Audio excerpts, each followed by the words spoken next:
Assalamualaikum warahmatullahi wabarakatuh. Kembali lagi di channel saya.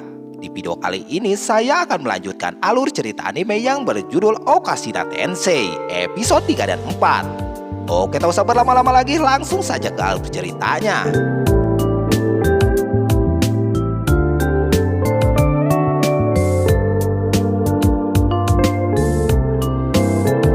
Film dilanjutkan. Setelah mengalahkan para bandit itu, Pasri mulai mengatur kembali desa ke seperti semula walaupun dengan keadaan sedikit terluka. Setelah mengalahkan bandit itu, Kasoril menahan para bandit itu. Warga yang sudah membantu mengalahkan bandit mendapatkan hadiah dari Kasoril.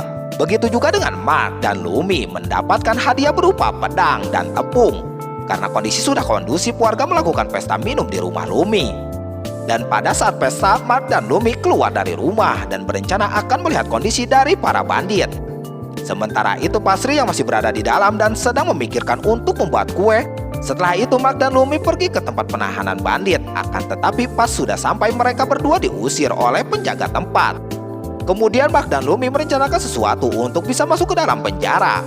Mark memancing penjaga itu dengan melemparkan batu dan membuat penjaga itu pergi. Kemudian mereka berdua masuk ke dalam tempat penahan dan bertemu dengan bos bandit. Bos bandit itu merencanakan untuk kabur dari penahanan. Setelah bebas dari ikatannya, bos bandit itu menyerang Lumi hingga terluka berat dan menjadikan Mark sebagai sandera untuk melarikan diri keluar.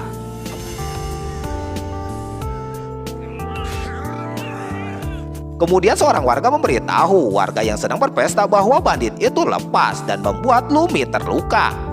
Kemudian Pasri yang mendengar itu langsung bergegas ke tempat penahanan bandit dan mencoba menolong Lumi yang terluka dan meminta untuk cepat ditangani oleh warga, dan Pasri akan mengejar bos bandit itu. Kasoril yang mendengar Pasri mengejar bos bandit itu sendirian, Kasoril memerintahkan Powile mencari Pasri. Bos bandit yang keluar dari desa menggunakan jalan yang sudah dipasang jebakan, dan saat menaiki kuda, bos bandit itu terkena jebakan dan membuatnya jatuh dari kuda. Pasri yang mengejar akhirnya ketemu dengan bos bandit itu dan membuatnya bertarung dengan bos bandit. Akan tetapi perbedaan kekuatan mereka terlalu jauh dan membuat Pasri kalah telak dalam adu pedang. Powile yang mencari Pasri tidak bisa menemukannya dan sangat sedih karena tidak bisa bilang kepada Kasoril. Akan tetapi pada saat masuk ke rumah Pasri, Powile menemukan Pasri yang sedang duduk di pangkuan ibunya dan keheranan karena Pasri sudah ada di rumah. Ternyata Pasri bisa pulang ke rumah, yaitu dengan menggunakan sihir teleportasi yang meniru sihir ayahnya. Dan Pasri menggunakannya pada saat bos bandit itu akan menyerang dirinya, dan Pasri menggunakan sihirnya itu. Kemudian karena mengetahui Pasri bisa menggunakan sihir, tiruan Kasoril memarahi Pasri dan mengatakan tidak boleh menunjukkannya kepada orang lain.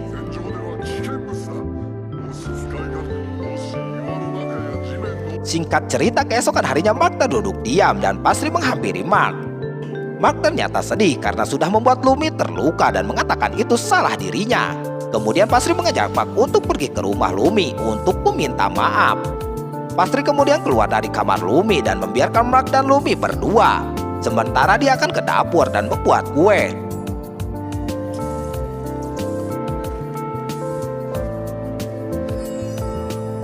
Pasri kembali ke kamar dan menemukan Mark sudah meminta maaf kepada Lumi dan berbaikan. Kemudian mereka memakan kue yang sudah dibuat oleh Pasri dan menangis senang karena kue dan manisan Pasri sangat enak.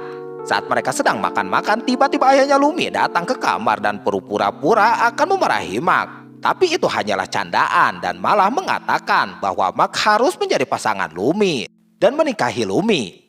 Singkat cerita, beberapa hari kemudian pemulihan desa secara keseluruhan dan membuat sekarang desa tidak mempunyai uang lagi.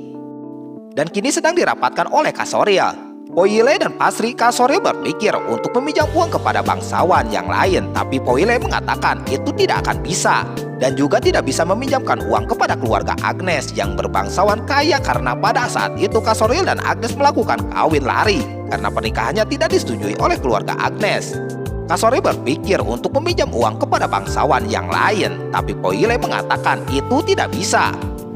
Setelah rapat, Pasri pergi bermain dengan Mark dan Lumi. Saat bermain dengan Mark dan Lumi, mereka meminta Pasri menggunakan sihirnya untuk menggambar dan menyalin gambar ke tangannya.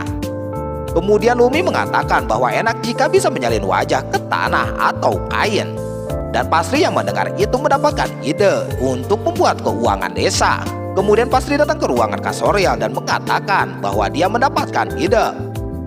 Ide yang dimiliki yaitu dengan menjual papan yang berisi gambar wajah seorang untuk perjodohan antar wilayah.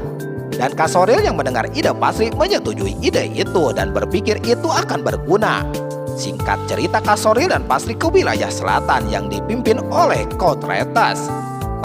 Kotretes berpikiran penguasa Mortel datang untuk balas dendam karena wilayah Kotretes gagal menghentikan bandit dan mengirim para bandit ke wilayah Mortel akibat kesalahannya. Dan Pasri memperkenalkan dirinya kepada Kotretes. Kemudian mereka berdua berbincang dengan Kotretes sambil duduk dan minum teh. Saat sedang mengobrol dengan santainya, tiba-tiba Pasri mengalihkan obrolan menjadi obrolan utama yang permasalahannya soal bandit. Dan sedikit mengancam bahwa akan melaporkan hal ini ke kerajaan dan kerajaan akan investigasi soal masalah bandit. Tapi Kotretes itu masih belum kalah dan mengatakan bahwa Kak Soriel tidak memiliki bukti bahwa wilayah Kotretes yang mengirim bandit itu ke wilayah Kak Soriel. Kemudian Kak Soriel menunjukkan pedang yang dimiliki lambang keluarga Retes ada pada pedang itu dan membuat Kotretes terpojok. Kemudian Pasri meminta Kotretes kompensasi dari pembasmian bandit tersebut dan membuat perjanjian tidak akan melaporkan masalah ini ke kerajaan. Dan karena skill negosiasi Pasri yang sangat bagus, akhirnya Kotretes memberikan kompensasi 150 koin emas ke wilayah Mortel. Setelah permasalahan itu selesai, Kak Soriel dan Pasri akan pulang ke wilayahnya. Dan pada saat pulang, Kotretes menanyakan kenapa saat minum teh dan makan kue muka Pasri terlihat tidak menikmati hidangan itu. Pasri kemudian menjawab bahwa teh yang disajikan terlalu manis dan tidak cocok dengan makanan manis lainnya. Dan Pasri terus menjelaskan tentang makanan manis dengan semangatnya dan sangat banyak bicara. Kak Soriel yang melihat Pasri kebanyakan omong tentang makanan dimarahi Pasri dan sedikit memukulnya. Kemudian mereka berdua pun pamit untuk pulang. Akan tetapi sebelum mereka berangkat, Pasri memberikan kain yang berisi gambar wajah Kotretes sebagai tanda terima kasih atas bantuannya. Nah, inilah akhir dari episode 3 dan 4. Gimana kelanjutannya? Tunggu di video selanjutnya. Wassalamualaikum warahmatullahi wabarakatuh.